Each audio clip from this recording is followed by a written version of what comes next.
Dissociative disorder को समझने के लिए अमेरिकन साइकेट्रिक एसोसिएशन जो है इसको 3 पार्ट में डिवाइड करके समझिए। पहला, डिसोसिएटिव आइडेंटिटी डिसऑर्डर, यानी कि इसके अंतर्गत व्यक्ति अपनी आइडेंटिटी को भूल जाता है। ओके, वो उसकी मतलब क्या रियल आइडेंटिटी है। ओके, एग्जांपल के समझते हैं। जैसे मैं अपनी अगर रियल आइडेंटिटी की बात करूं तो मेरा नाम नीतीश कुमार है। ओके, अब मेरी पर्सनालिटी क्या है, मेरा कैरेक्टर क्या है, मेरा बिहेवियर क्या है, मेरा थॉट प्रोसेस क्या है, मेरा फैमिली बैकग्राउंड क्या है, प्रोफेशनल बैकग्राउंड क्या है, यह सब सारी चीजें मेरी एक तरीके से रियल आइडेंटिटी है जो कि मैं अभी इस चीज को प्ले कर रहा हूँ। बट उस कंडीशन में अगर हम देखें, जब हम डिसोसिएटिव आइडेंटिटी डिसऑर्डर का शिकार होंगे तो उस कंडीशन में जो मैं हूंगा ये मैं ना होकर के किसी अदर कैरेक्टर में चला जाऊंगा। वो कैरेक्टर कोई मेरा नेबर्स हो सकता है, या कोई मेरा फेवरेट हो सकता है, या कोई पास्ट एक्सपीरियंसेस में अगर उस तरीके से कोई इवेंट अकर हुआ है तो उस अकरनेस को यहाँ पे प्ले मैं कर सकता हूँ। ओके, एक तरीके से मैं अपने रियल आइडेंटिटी को भुला जाऊंगा। ओके, रियल आइडेंटिटी को भुला करके मैं किसी और आइडेंटिटी को प्ले करने लगूंगा। जब मेरी रियल आइडेंटिटी में मेरा बॉडी लैंग्वेज कुछ और होगा, मेरे थॉट प्रोसेस, मेरी बात करने का तरीका यानी कि मेरी कम्युनिकेशन स्किल यह थोड़ा डिफरेंट होगी। ओके, और मेरा एक तरीके से कैरेक्टर जो होगा डिफरेंट होगा, वर्किंग स्पीड जो होगी वो डिफरेंट होगी, लोगों से इंटरेक्शन करने का तरीका यह डिफरेंट होगा। बट उस कंडीशन में अगर मैं देखूं, जब मैं डिसोसिएटिव आइडेंटिटी का डिसऑर्डर का पीड़ित हो जाऊंगा तो उस कंडीशन में क्या होगा कि मैं अपने रियल आइडेंटिटी में ना रह करके उस अदर आइडेंटिटी में चला जाऊंगा जिसका मेरे पर्सनालिटी में कोई मतलब ये चीज नहीं रहेगा। बट इस केस में यह भी देखा गया है कि यह उस पर्सन को नहीं मालूम रहता है जो कि अदर आइडेंटिटी को प्ले कर रहा है, या जब फैमिली के लोग उस चीज को नोटिस करते हैं। बट इसमें यह भी देखा गया है कि जब डिसोसिएटिव आइडेंटिटी डिसऑर्डर का असर जो है, इसका प्रभाव है, वो खत्म हो जाता है तो व्यक्ति अपने रियल आइडेंटिटी में आ जाता है। और जब रियल आइडेंटिटी में आने के बाद जब उसके नेबर्स यानी उसके फैमिली में जो लोग हैं, फैमिली मेंबर्स बताते हैं कि तुम ऐसा कैरेक्टर को प्ले कर रहे थे, जो व्यक्ति है इस बात पे बिलीव नहीं करता है। ओके, अब यह कभी कभी ऐसी कंडीशन देखने को मिल जाती है। सो गाइस, यह रहा डिसोसिएटिव आइडेंटिटी डिसऑर्डर। इसके अंतर्गत हम बात करें तो व्यक्ति इसमें अपने रियल आइडेंटिटी से डिफरेंट हो जाता है। और डिसोसिएटिव आइडेंटिटी डिसऑर्डर को पहले क्या है कि मल्टीपल पर्सनालिटी डिसऑर्डर के नाम से भी जाना जाता था। मल्टीपल पर्सनालिटी डिसऑर्डर का मीन्स यह है कि व्यक्ति अपने अंदर एक तरीके से मल्टीपल पर्सनालिटी को प्रेजेंट करता है, यानी कि एक से या दो से अधिक व्यक्तियों के बिहेवियर, कैरेक्टर एंड मतलब एक पर्सनालिटी अदर हम कह सकते हैं, उसको लगता है प्ले करने। ओके, तो गाइस यह रहा डिसोसिएटिव आइडेंटिटी डिसऑर्डर। अब इसको देखिए, हमने अभी डिस्कस किया कि द अमेरिकन साइकियाट्रिक एसोसिएशन इसको 3 पार्ट में डिवाइड किया है। सो नंबर फर्स्ट है dissociative identity disorder and number second है डिपर्सनलाइजेशन और रियलाइजेशन डिसऑर्डर। इसमें क्या होता है, अब हम गाइस इसको समझते हैं। सो रियलाइजेशन या डिपर्सनलाइजेशन में क्या होता है कि realization involve feeling detached from one's own body thoughts और फीलिंग, यानी कि जो मेरी एक तरीके से जो आइडेंटिटी है, मैं हूँ। ओके, अब अगर यह बात करें डिसोसिएटिव डिसऑर्डर में, तो पहली तो क्या है कि ये मल्टीपल कैरेक्टर्स को प्रेजेंट कर सकता है। ओके, इन नेक्स्ट है कि जो पर्सन है इस कंडीशन में, पर्सन जो है वो अपने ऑन थॉट्स एंड फीलिंग से डिटैच यानी कि हो सकता है, यानी कि उससे यह फील कर सकता है कि ये जो मेरी थॉट है, मेरी जो फीलिंग है, या मेरी है ही नहीं। ओके, और नेक्स्ट है realization involves a sense of unreality और detachment from the external world, यानी कि जो व्यक्ति है एक ऐसी दुनिया में चला जाएगा, एक ऐसे थॉट प्रोसेस में चला जाएगा जिसमें उसको यह लगेगा ये जो दुनिया है, ये जो वर्ल्ड है, यह अनरियल है। ओके, यहाँ पे उसको कुछ रियल लगेगा ही नहीं। सो गाइस, यह रहा है मतलब कि यह है रियलाइजेशन यानी कि depersonalization. Okay, so involves may feel as if they are observing themselves from outside their bodies or that the world around them is unreal। यानी कि जो व्यक्ति है अपने बॉडी से वो बाहर महसूस करेगा, ठीक है। वो व्यक्ति जो है उसकी रियल आइडेंटिटी उसकी बॉडी में रहेगी नहीं, और जो व्यक्ति है वो इस दुनिया से क्या है कि इस वर्ल्ड से मतलब कि दूर महसूस करेगा, और उसको ऐसा प्रतीत होगा कि ये जो दुनिया है, ये जो वर्ल्ड है, एक तरीके से क्या है, एक तरीके से अनरियल है। सो हम लोगों ने दो थिंग को समझ लिया। नंबर फर्स्ट हम लोगों ने समझ लिया है कि डिसोसिएटिव आइडेंटिटी डिसऑर्डर्स, ओके। और नंबर सेकेंड हम लोगों ने समझ लिया डीपर्सनलाइजेशन या डियरलाइजेशन डिसऑर्डर, ओके। अब हम लोग नेक्स्ट समझते हैं, जो कि अमेरिकन एसोसिएशन जो इसको 3 लेवल में डिफाइन की थी, इसका नेक्स्ट यानी कि थर्ड पार्ट जो है डिसोसिएटिव एमेंसिया, यानी कि एक तरीके से इसको भूलने की बीमारी भी इसके अंतर्गत आ जाती है। शायद इसीलिए डिसोसिएटिव डिसऑर्डर को मल्टीपल पर्सनालिटी डिसऑर्डर के नाम से भी जाना जाता है, क्योंकि इसमें जो है व्यक्ति डिफरेंट लेवल के डिफरेंट कैरेक्टर के पर्सनालिटी को प्रेजेंट करता है अपने रियल आइडेंटिटी से बाहर निकलकर, ओके। सो अब हम लोग डिसोसिएटिव एमेंसिया को समझते हैं कि इसके क्या बेसिक सिम्टम्स होते हैं। सो इन्वॉल्व मेमोरी लॉस, यानी कि अगर हम बात करें डिसोसिएटिव एमेंसिया की, तो इसमें जो व्यक्ति होता है वो अपनी मेमोरी को लॉस करने की भावना मतलब कि आता है। दैट इज मोर सेवियस than typically forgetfulness and can not be explain by ordinary forgetfulness, यानी कि जो व्यक्ति है इसकी जो मेमोरी लॉस होती है, अब इसको आप साधारण मेमोरी लॉस से कंपेयर करेंगे तो यह ऐसा नहीं होगा। देखिए डिसोसिएटिव एमेंसिया से जो पीड़ित व्यक्ति होगा, इसकी जो मेमोरी फॉरगेटफुलनेस होगी, यानी कि जो इसकी मेमोरी में ब्रेकडाउन हुआ होगा, ये नेक्स्ट लेवल का होगा, नॉर्मल लेवल का होगा ही नहीं, ओके। और इसको नॉर्मल लेवल पे डिफाइन भी नहीं किया जा सकता, यानी कि इससे पीड़ित व्यक्तियों में जो मेमोरी लॉस होता है यह एक नेक्स्ट लेवल की होती है। दिस मेमोरी लॉस में बी स्पेसिफिक सर्टेन इवेंट्स और period and involves may be unable to recall important personal information, यानी कि व्यक्ति इसमें जो है अपनी पर्सनल इंफॉर्मेशन को रिकॉल नहीं कर पाएगा, उसको रिकॉल करने में अनेबल होगा, ओके। अब यह जो पर्सनल इंफॉर्मेशन है जो किसी भी इवेंट से रिलेटेड भी हो सकती है, किसी भी सर्टेन इवेंट और पीरियड से रिलेटेड भी हो सकती है, ओके।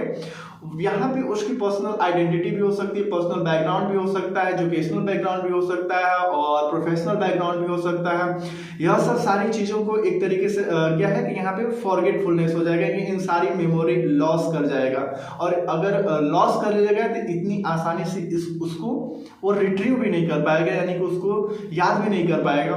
तो गाइस मल्टीपल पर्सनालिटी डिसऑर्डर यानी कि डिसोसिएटिव डिसऑर्डर, अगर एग्जाम में dissociative disorder, multiple personality disorder या डिसोसिएटिव आइडेंटिटी डिसऑर्डर, इन पॉइंट ऑफ व्यू से अगर आपको पूछता है तो आपको इस फॉर्म में, जिस फॉर्म में मैंने अभी एक्सप्लेन किया, आपको नोट्स भी जो पीडीएफ है, या अगर आप इस पीडीएफ को लेना चाहते हैं तो गाइस मेरा टेलीग्राम लिंक है, आप टेलीग्राम पे जाएंगे, कोच नीतीश कुमार अगर सर्च करेंगे तो कोच नीतीश कुमार के नाम से जो फर्स्ट चैनल आएगा, मेरा टेलीग्राम लिंक वहां से ज्वाइन कर सकते हैं, टेलीग्राम चैनल ज्वाइन कर सकते हैं, और वहां पे इस जो यहाँ पे स्लाइड्स चल रही हैं, इन सारे स्लाइड्स के पीडीएफ भी आपको अवेलेबल हो जाएंगे, ठीक है। और आपको कोई पर्सनल डाउट्स भी हैं, ओके, चाहे डेली लाइफ से रिलेटेड भी हो या तो फिर कोई स्टडीज से रिलेटेड डाउट है, तो आप टेलीग्राम पे मुझसे बेहिचक पूछ सकते हैं, ओके, मैं वहां पे डिस्कस कर लूंगा। अगर आपको अभी तक इस एपिसोड में कोई डाउट है तो आप डिस्क्रिप्शन कमेंट बॉक्स में कमेंट करिए, हम लोग नेक्स्ट एपिसोड में उस डाउट को जरूर डिस्कस करेंगे। गाइस तो यार हम लोगों ने मल्टीपल पर्सनालिटी डिसऑर्डर को समझा, जिसमें डिसोसिएटिव आइडेंटिटी डिसऑर्डर को हम लोगों ने समझा, डिपर्सनलाइजेशन या डियरलाइजेशन डिसऑर्डर को समझा, और डिसोसिएटिव एमेंसिया को समझा। सो तीनों को हम लोगों ने समझ लिया। अब हम लोग समझते हैं कि इसका क्लिनिकल पिक्चर क्या होता है, ओके। सो देखिए हम लोग अगर बात करते हैं डिसोसिएटिव आइडेंटिटी डिसऑर्डर की, सो इसमें एक व्यक्ति जो है वो मल्टीपल पर्सनालिटी को प्रेजेंट करता है। मल्टीपल पर्सनालिटी में से है कि वो अपनी रियल आइडेंटिटी से बाहर निकल करके वो किसी अदर व्यक्ति के आइडेंटिटी में जाकर के अपने आप को प्रेजेंट करेगा। अब यहाँ पे क्या होगा कि उसकी बॉडी लैंग्वेज चेंज हो जाएगा, उसके बात करने का तरीका चेंज हो जाएगा, उसके कम्युनिकेशन स्किल चेंज हो जाएगा, उसका थॉट प्रोसेस चेंज हो जाएगा, उसका बिहेवियर चेंज हो जाएगा। यह सब सारी चीजें जो है या किसकी मतलब की आइडेंटिटी, किसकी एक तरीके से पिक्चर थी, यह थी हमारी डिसोसिएटिव आइडेंटिटी डिसऑर्डर्स की। सो यही है कि presence of two more distinct identities और personality states. So dissociative identity disorders की सबसे बड़ी पहचान यही होती है कि व्यक्ति क्या है कि मल्टीपल पर्सनालिटी को प्रेजेंट करेगा। यह किसके द्वारा नोटिस किया जाएगा? जो वहाँ पे थेरेपिस्ट होगा या उसके फैमिली मेंबर्स होंगे, इनके द्वारा नोटिस किया जाएगा कि व्यक्ति जो है इस तरीके से सिम्टम्स को, इस तरीके से लक्षण को प्रेजेंट कर रहा है। Okay, gap in memory for personal information, significant life event और एवरीडे एक्टिविटीज। और इसमें यह भी देखा गया है कि मेमोरी जो है पर्सनल इंफॉर्मेशन को एक तरीके से क्या कर सकता है, भूल सकता है, और व्यक्तिगत जानकारी में एक तरीके से घटनाओं को, रोजमर्रा की गतिविधियों के लिए स्मृति में अंतराल यानी कि गैप्स भी देखने को मिल जाएंगे। सो यह रहा गाइस डिसोसिएटिव आइडेंटिटी डिसऑर्डर का क्लिनिकल पिक्चर। अब हम लोग नेक्स्ट समझते हैं कि डियरलाइजेशन और डीपर्सनलाइजेशन आइडेंटिटी डिसऑर्डर का क्या क्लिनिकल पिक्चर होगा।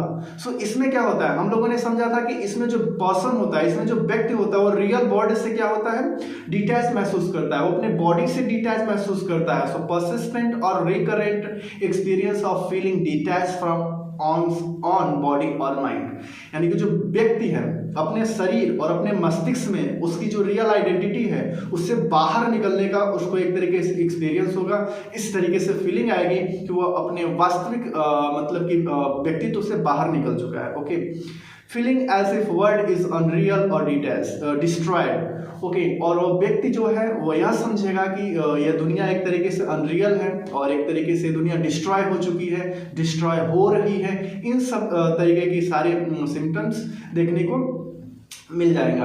अब यह these symptoms cause significant distress and impairment in daily functioning. अब ये जो मतलब कि सिम्टम्स हैं, अब इसकी डेली फंक्शनिंग में इम्पेयरमेंट कर सकते हैं। ठीक है, अब नेक्स्ट है जो है डिसोसिएटिव एमेंसिया। अब डिसोसिएटिव एमेंसिया का क्या क्लिनिकल पिक्चर होगा। तो इसमें अक्सर देखा गया कि मेमोरी लॉस हो जाता है, मेमोरी गैप हो जाता है, और इसको क्या है कि रिट्रीव करने में बहुत ही ज्यादा समय लेता हो के व्यक्ति। सो मेमोरी गैप और loss after related traumatic events.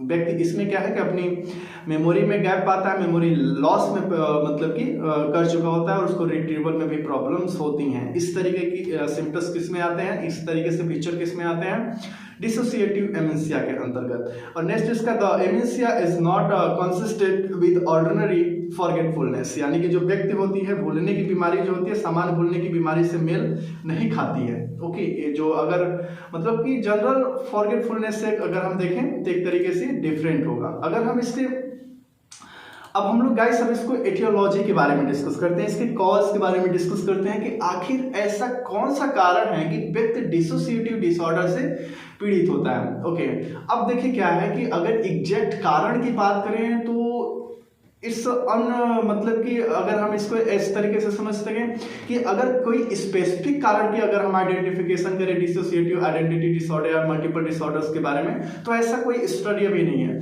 But इसमें कॉम्बिनेशन ऑफ मतलब कि फैक्टर्स हो सकते हैं, जिसमें से ट्रॉमा एंड स्ट्रेस, यानी कि व्यक्ति को अगर किसी भी प्रकार की मतलब कि ट्रॉमा है, ट्रॉमेटिक इवेंट उसके लाइफ में हुआ है। अब ये ट्रॉमेटिक इवेंट जो होगी वो फिजिकल भी हो सकता है, इमोशनल भी हो सकता है और सेक्सुअल भी हो सकता है। ठीक है, अब व्यक्ति को इस तरीके से जब ट्रॉमेटिक इवेंट लाइक पास्ट में एक्सपीरियंस हुए हैं, सो इस कंडीशन में इन फ्यूचर व्यक्ति क्या है डिसोसिएटिव आइडेंटिटी का डिसऑर्डर, डिसोसिएटिव आइडेंटिटी डिसऑर्डर का शिकार हो सकता है, यानी मल्टीपल पर्सनालिटी डिसऑर्डर का शिकार हो सकता है। एंड स्ट्रेस, यानी व्यक्ति बहुत चिंतित रहता है, अपने वर्क से रिलेटेड बहुत उसके पास स्ट्रेस है, फैमिली से रिलेटेड स्ट्रेस है, पर्सनल लाइफ से स्ट्रेस है, रिलेशनशिप से स्ट्रेस है, और भी कुछ पाना चाहता है, इस चीज की स्ट्रेस है, वो चीज उसको नहीं मिल पा रही, इस चीज का स्ट्रेस है, आखिर वो चीजें क्यों नहीं मिल पा रही हैं।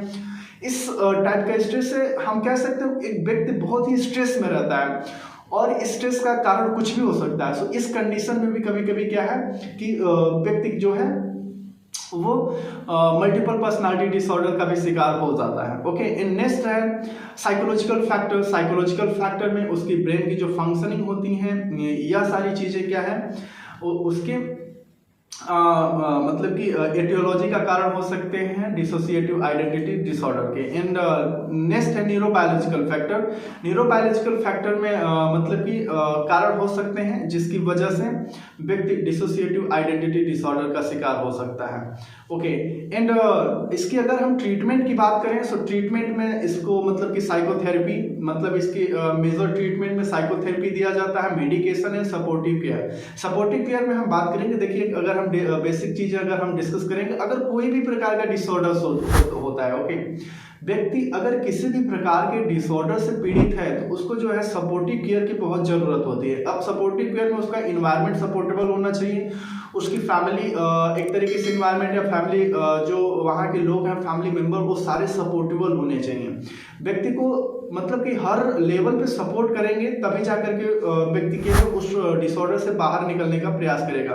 और इसमें कुछ मेडिकेशंस भी दिया जाता है और साइकोथेरेपी भी दी जाती है, जैसे कि सीबीटी हो गया और मेडिटेशन हो गया, और भी बहुत सारे टेक्निक्स का इस्तेमाल करके साइकोथेरेपी दिया जाता है। एक प्रोफेशनल इस चीज का बहुत ही अच्छे से इलाज करता है। ओके, सो गाइस, आज के इस एपिसोड में हम लोगों ने डिस्कस किया डिसोसिएटिव डिसऑर्डर के बारे में। हम लोगों ने इसको 3 लेवल में मतलब कि पार्ट डिवाइड करके समझा। सो पहला हम लोगों ने समझा था डिसोसिएटिव आइडेंटिटी डिसऑर्डर, और इसको नेक्स्ट हम लोगों ने समझा डियरलाइजेशन या डिपर्सनलाइजेशन डिसऑर्डर।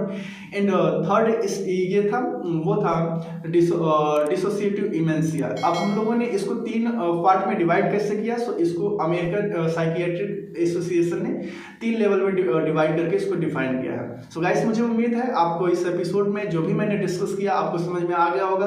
अगर नहीं समझ में आया तो कमेंट बॉक्स में कमेंट करके नेक्स्ट एपिसोड में उस डाउट को जरूर क्लियर करेंगे। सो गाइस, आज के इस एपिसोड में बस इतना ही रखते हैं, मिलते हैं नेक्स्ट एपिसोड में, तब तक के लिए धन्यवाद। Keep signing guys, love you.